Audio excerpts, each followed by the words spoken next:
Hello everyone, welcome to Painting Crafty, and today I'm going to be walking you through the steps of how I did the watercolor treatment for this little Halloween cutie. I love to create these little whimsical style drawings and paintings. I'm going to break down the face shape just a little bit to show you how I drew her, and then I'm going to walk you step by step of how I did the watercolor painting. I'm going to be working on the arches 100% cotton watercolor for this particular painting, but you don't have to use that paper. Use whatever you have. Just grab your art materials, come on in, and take a little art break with me. Well, let's get started. Here's a little simple version of how I created this sweet little face. I'm going to start with, because she's facing a little bit, her head has got a direction where she's got it tilted. I'm going to start off to the side like this and then make my bowl this way. So if you think about, here's your X on your face, so that's going to be where the nose is, and then this will be where the eyes are in that area, and then off here is going to be her ear. So her ear is going to be somewhere around close by where her eyes are. If you take your finger, run it across from where your nose is to where your ear is, that's going to line it up that way. Now for her little nose, if you think of an upside down 7, I'm going to have a little bit of a curve. It's going to come out like that, and then it's just going to swoop back. So it's just a very simple little shape. Her mouth is going to go right underneath. It's just, if you think of kind of a little seed shape underneath there, a little simple one like that. Now to get that kind of more youthful look of being more of a child, you're going to want to have your eyes set off to the side, and I'm just doing more of an ovalish shape here, like so. So they're going to be off to the side, and then the eye was pointed up like she's looking up, so I'm going to have the colorful part of her eye up here, and then I'm going to have it here. And that's how you're going to create the sweet little look. Now she's going to have her hair that's going to come off to the side. It's going to swoop in. It's kind of like an S shape, come over her face a little bit, and then down. It's going to be small here and get a little bit wider again. It's going to puff out and then come back in. And then of course, every time you do these, they're always going to turn out. Her brim of her hat is going to go over her forehead like that. And then just give her some bangs that are going to swoop down. I had mine come behind her ear, so it's going to be coming around like that. And then her other part of her hair is just going to be swooping up, coming down. Whoops. I was looking one direction and drawing another. So I came up, came in, and then I made it kind of curl down and then back up. So a little bit of a curl here, and then it's going to come back this way. And then of course your little hat's going to be, this is a flying saucer shape. It's going to come out, then it's going to come back around this way. Then you can make your hat any shape you want it on the top. And then you can either make a neck, or this little gal has got a scarf. That's just the beginning shapes. If you want to go ahead and try drawing it, you can, and that's the way I began drawing mine. I do have a sketchbook membership, and that's where I have all of the line drawings for any of the projects that I do. I know not everyone likes drawing, so I can do the drawing part, and then you can go ahead and use a light box like this. Use a light box like this. Put your tracer over the top, and then you can see through it. Trace onto your watercolor paper, or print it out automatically on your mixed media paper, and then you're going to be ready to paint. So I can do the drawing steps and you can paint. It works out well that way. Well, let's go ahead and I'll show you how I began painting this little gal using watercolor. Oh, before I forget, there's going to be a link inside of the description box for my sketchbook membership. It's easy to join, very reasonably priced, and I so appreciate those who have decided to support my channel that way. Okay, let's get started. This particular drawing has lots of little tiny components, and I'm going to be coloring them in like a color book style. I'm going to focus on one area at a time and then move my way through my painting. I'm going to start out with her face. I have this lighter flesh tone color inside of my set, and I'm going to wash that flesh tone, that light peachy color, all over her face. I'm going to avoid her eyes because there's some areas that I want to keep white, so I'm going to go around those, but I'm going to be blushing that color all the way throughout her face. After I get that area done with that particular color, I'm going to go into my other sets of color, and I have some little colors that are off to my side that I've been painting scarecrows and other things. So I have my paint pan already kind of mixed up with some more warmer shades of golden browns and some rusts. And that's the color that I'm going to be using for my shadows on her face. That's the one great thing about watercolor, is that you can use it again just by wetting your pans a little bit, and you're going to be able to use the watercolor. Oh, I did put that same color. I had to make sure I remembered to do her ear and her two little hands as well. And here you can see me, I'm opening up my set, wetting some of the color, and just picking it up in my pan. And I'm going to be creating a shadow around her, underneath her bangs would be a first shadow area. And then more towards the outsides of her face. And then I chose to go on the right side of her nose to put a shadow there. And I put a shadow on the left side of each of her eye. I'm going to put the darker part in, and then what I can do is go in, rinse my brush out, and then with clean water, then after it's loaded with the clean water, I can go ahead and squeeze my brush out on a paper towel to get rid of most of the moisture. And then I can come back in and then tickle those little areas where I added my shadows. And because my paper is wet, it's going to want to naturally wick that color down to the center. And that's going to create those really pretty blends of color, especially on the Arches 100% cotton paper. It does really well when you're creating those soft little shadows. So that's one of the benefits of using the Arches 100% cotton watercolor paper. All of the watercolor papers do blend differently. So if you're using a less expensive brand, it's going to work differently, but you can do the same thing by dipping your brush into the clean water, squeezing it out, and then tickling those shadows and softening them some. Once I have this face done, I'm going to need to choose a different area to paint that's not next to where the face is, because watercolor has the unique property of that wherever that paper's wet, the next color that you put on next to it is going to want to wick into the other one. So if I did her hair and I was going to be doing a red head, all that orangish colors would wick right into her face.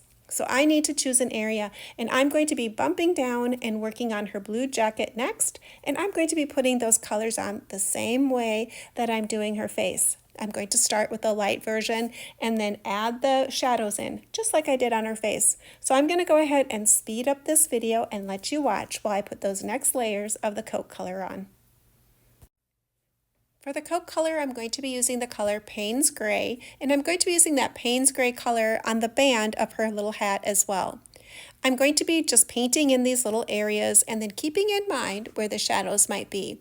So there's going to be a shadow on that back arm because it's behind her, so I will add a more darker color there. I'm going to be adding little bits of color of shading to the outside of my jacket and on the inside of each of where that placket of the coat goes down where the buttons are. I wanted to have a shadowing going from dark into light. So the little part of the middle of my coat will be the lightest shades, and then the rest of the coat will be darker. I'm going to be also creating a darker, stronger shadow underneath her little trick-or-treat purse, inside of her kitty there, around her kitty, around the outside of the purse, to make it look like the purse is in the foreground and my coat is in the background. Adding all those little different layers of shading will really add the depth to this little painting and make it look like it has more 3D quality. This takes a little bit of time. You might want to give your painting some time to dry in between your layers, but just concentrate on where there might be a shadow underneath her scarf, around the edges of her coat, in where her arm is bending. That would be darker. On the front of that arm that's bent, that's going to be a lighter shade of blue. But I'm going to create that by painting it blue, and then going in and squeezing my paintbrush out to a damp quality, and then running it over my blue and lifting a shadow. That way it'll still be blue underneath there, but it's going to have a lighter feeling than the rest of the arm. Those are just a couple tricks when you're laying your color, but just keep on continuing to paint this area, and I will go on to my next area after I think I have enough of it done, and then I'll pop back in and check my colors a little later. The next area I went to work on was her boots, which are black, and I'm going to be using a black color mixed to about the consistency of about tea. When you're doing black, you want to make sure you're not going too dark too quick. It'll end up looking very chalky and opaque if you put too much color on right away. So I'm going to be laying in the color for her boots black. I'm leaving the centers of her shoes where the laces are going. I want it to be black there, but I want to have it to be a lighter shade of black. So first I'm going to be working on the dark areas around her boots on that one side, and then I work on the front of the other boot. The next part I'll be working on at the same time, since it's black, I'm going to be working on her hat, and then her stripes on her stockings have a pattern of black, white, black, white. Take your time when you're layering on your black, so again, you don't get too dark too quick. For the leaves on her hat, I was going to be painting those of fall colors of the golds, the russets, and the brown colors. So I needed to make sure I painted around them and not to get so much black in that area. Otherwise, those colors won't show up. So I need to make sure I paint around those little shapes so I'll be able to see the leaves in the end. Since I have quite a few wet areas on my little gal, I'm going to bump over and start doing the broom. I chose the color yellow ochre as my base color. On this particular one, I think I got a little dark too quickly. The yellow ochre is a lot more opaque color, and I probably should have added more water to that first layer. In the end, it looks fine, but I should have probably lightened it up a little bit more than what I did. I'm going to just be stroking that color of the yellow ochre on, and now here you see me trying to pick it up because I realize I've probably put too much on. I washed my brush out, have clean water in it, and I'm trying to lift some of the color. It worked out okay. All colors don't lift equally, and the yellow ochre is one of those colors that kind of bites in hard. So if you use it, make sure you're putting it on lightly and then build your colors up. To add a little bit more dimension to the broomstick, I'm taking a darker shade of the russet color, and I'm kind of just slightly doing a shadow on the right hand side of the handle and on the little straw pieces at the bottom. I'm going to build this little straw area up quite a bit by adding a few more layers of colors on there. I'm going to be adding darker shades, so I'm just mixing in that little dirty palette and creating my shadows as I'm painting along. I felt that her jacket had plenty of time to dry, so now I was going to work a little bit on her little skirt underneath, and I'm just mixing a bright shade of orange and coloring in the areas. I'm going to be using that long round brush, the number 8 long brush that I have with the nice little round point on it. I'll have a link down inside of the description box for that Princeton brush. It's great for painting in those small little areas. That really nice long pointed end helps get into those small little areas. I start with the brightest shade of orange first, and I just lay that in, and then I mix up a little shade of using some of that orange in whatever I have inside of my pan and I just tap it in there. I like doing that style of painting of just using what I have in my palette and mixing it as I go. That way my painting is rather harmonized because my colors are going throughout. So after I did her skirt, I'm going to use those same colors that I used, and that's what I'm going to use for the leaves on the top. I like spreading my colors out through my painting, so by doing it this way, it makes sure that my colors are going all over my painting. I thought it might be kind of fun to add a little bit of purple, that reddish purple, into this particular one. The one that I had done earlier, I had not done that, and so I thought this might be a good time to change it and try something different. So I took some of that purple and I added it into the leaf, and then I used some of it on her broom as well. And I do end up adding it to her little trick-or-treat bag on the outside. But first, before I did that, I decided to work on the pumpkin. Now this is a small little detail, so that little tiny brush worked, that little tip, that long 8 brush worked really well for getting this small little pumpkin done. I'm going to be painting the kitty black, and this is a good time to make sure you go slow and then build up your colors. Otherwise, it'll end up just looking like a little black blob in there if you decide to do a black kitty. So start light, start with kind of a light gray color, watered down to definitely tea consistency, and then build it up as you go. I had already used some marker on this, my Micron pens, so I had already kind of colored in his eyes so I knew where they were, and I just kind of painted around them.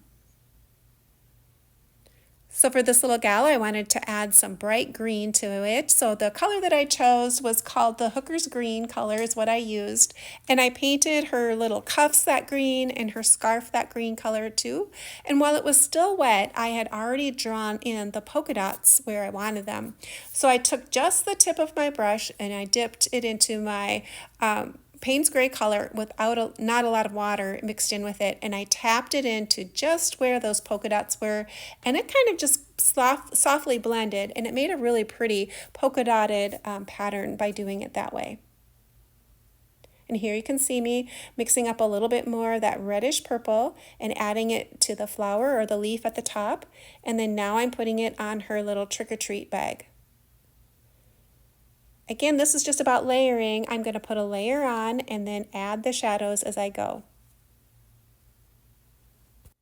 Once again, I was going to give my witch gal a little time to dry before I worked on her anymore, and I went to the background and started the tree in the background. I had already used my micron pen and traced around the tree so I knew where the lines were, and I'm just going in with my black paint. I like the idea of doing just the curliness in the black and having the trunk black as kind of bringing that black back to the background from having her hat and her boots done that way to bringing it to the background tree. And then I already had the bats already kind of drawn in with my micron pen. So it was just carrying that black theme around my painting. Once I had the tree done in the background, I had felt that she had plenty of time to dry, so I was going to start working on her hair. I was going to be creating a little red-headed witch, so I start with this bright shade of orange and layer that on first. Anytime you do hair, you want to start with your lightest shade and then put your shadows on the top. So I was going to be doing this bright orange first and then layering on the color burnt sienna, kind of like an auburn color, over the top of that to create some shadowing. The shadowing areas will be towards the outside of the hair and underneath the hat brim. And because this paper is wet, already wet, that color should naturally wick in towards the middle. And if you need a little help with that, carrying that coloration to the center, you can always rinse your brush out with the clean water, give it a squeeze, and then tickle those areas a little bit more. I'm layering in the shadow color, the burnt sienna, but then I also pick up a burnt brown color, just a nicer, darker shade, and I add that color on the top as well. I love doing little red-headed characters, so I have a lot of experience of doing it, but they're so cute when you do them, this bright shade of orange, and then layer in those russet tones on the top. I'm going to let her hair dry, and then I'm going to be coming back in with that long round and creating some individual strands of hair. I'm going to give her a chance to dry, so I'm going to be working on that moon. I chose to use a bright shade of yellow-orange. It's called cadmium yellow medium, and I'm brushing that in. I wasn't quite for sure if I liked it right away, and then I added a little bit more, kind of some russety red color on the top, and I wasn't for sure if I liked that either. Another way you can work on the moons is you could take a white color crayon and just color in your white area around the moon. And because the paper is bumpy, the wax crayon won't go all the way underneath there. And when you paint over it with like a night sky color, it is very pretty. It shows the white from the underneath of the paper, but you'll see some of the blue go over the top. And I kind of wished I would have done that. But in the end, it does turn out fine because I use some gel pens and make some sparklies on it, and it looks good. But this was the first time I had really tried doing a yellow moon. I went in and I did some of the yellow on the stars. Hindsight, I probably didn't need to put the yellows in with the watercolor paint because it was really super hard to paint the blue around those little yellow stars. I should have just left them white and then just used my sparkle gel pens, which is what I did use on top of the stars to make them pop, was my sparkle gel pens. So it didn't really work to put the yellow on the stars and then try to paint around them. They were just too small. But you don't know unless you try, right? So here I am, I'm just taking a little bit of that blue and I'm doing her eyes now. So her face has had plenty of time to dry. You want to make sure your face is absolutely dry before you work on your eyes. That way, when you go in with that wet color, it's going to stay put right where your brush goes down. If your face is still wet, that color is just going to blend out and you'll end up with a big mess if your area isn't dry. So make sure your face is completely dry before you do the eyes, and then you just use the tip of your brush and tap that color in. So I did a little bit of that dark blue, that Payne's gray, and then I used some of the Hooker green, not a lot of water in it, and I just tapped the green at the edges, and then that green kind of just pushed or wicked up into the blue, and it turned out very pretty. But again, the number one thing to remember is make sure your face is completely dry before you do your eyes. To do her cheeks, I had mixed up some of the reddish color, the cadmium red light, off to the side to about tea consistency, and then I blushed a little streak of it on the edge of her face, and then I washed my brush out with some clean water and squeezed it on my paper towel, and then I'm just tickling that red area and making that blushy color come out a little bit ways on her face. By doing it this way, you're going to have that darkest blush color on the side, and then it's going to fade out as it comes to the middle of your face. So here I'm doing the other side. I'm putting that little bit of color off to the side there, and then coming in and just tickling that area and softening the shadow. The Arches watercolor paper, the 100% cotton, really is the best paper to do this technique with. You can get it kind of sorta with other watercolor paper, but it is the easiest to do when you're using the 100% cotton watercolor paper. To layer in the background colors, again, I just used what I had sitting on my palette. I mixed a little bit of red and a little bit of green together and came up with this kind of a dirty autumnish fall color. And I layered that onto the front area. And then the next partition, I switched it up. I took some of the green color, the Hooker's green, a little bit darker, and added a little bit more rusty red to it, taking up some of the red, changing it to more of a rust color, and added that on there. Now these colors do fade quite a bit, so I do end up coming back in and adding another layer.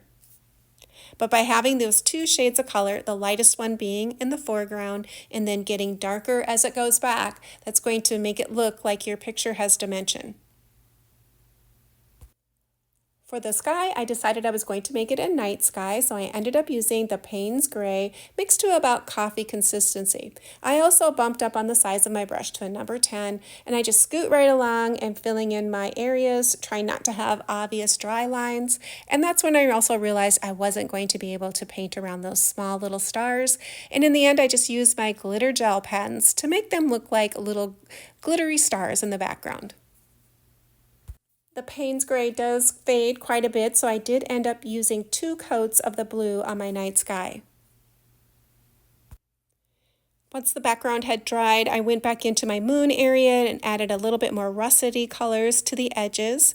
And I also darkened my black hat. It had really faded quite a lot and had turned more towards a shade of gray, and I really wanted it to be a dark black, so I added another layer of the black to those areas as well.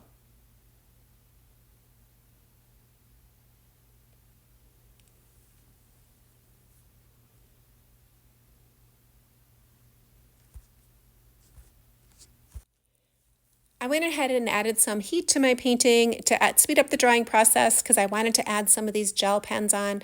I bought this set, I believe, at Walmart, but glitter pens will last you a long time, and they do add a lot of interest to any of your paintings. So often, sometimes I forget about my glitter gel pens, but they work great for this little accent colors. To add additional line work, I use my micron pen and I come in and I do those little swirl patterns in the background, and I use this small little pen to create some lashes on her as well. To add the white details, I was going to be using my Jelly Roll white pen, and I'm going to be adding a few little dots to her eyes. This pen has a really small fine tip on it, so I can add those small little dots. I'm adding little white bits here and there and adding a little bit of interest, just a tiny bit of white. I did add a few scribbly bits of white into my moon just to add a little bit more interest that way. It was all coming together. Well, let's take a look at what she looks like sitting on the shelf in my studio. And here she is, looking cute as can be. I love all of her whimsical details, her brightly colored red hair, and all those little dancing details in the background really add to the whimsical charm of this little gal. And check out that little cute kitty inside of the bag. Isn't it just absolutely darling? Well, if you're new to my channel and you like doing art and crafts, come on over and see what I'm doing. I'd love to have more creative friends join me. Leave me a comment, give me a thumbs up. It really does help my channel grow. If you enjoyed this art tutorial, here's a couple more you might want to check out. Well, thanks for joining me tonight, and hopefully you'll come back and join me again, and perhaps next time you'll paint right along with me.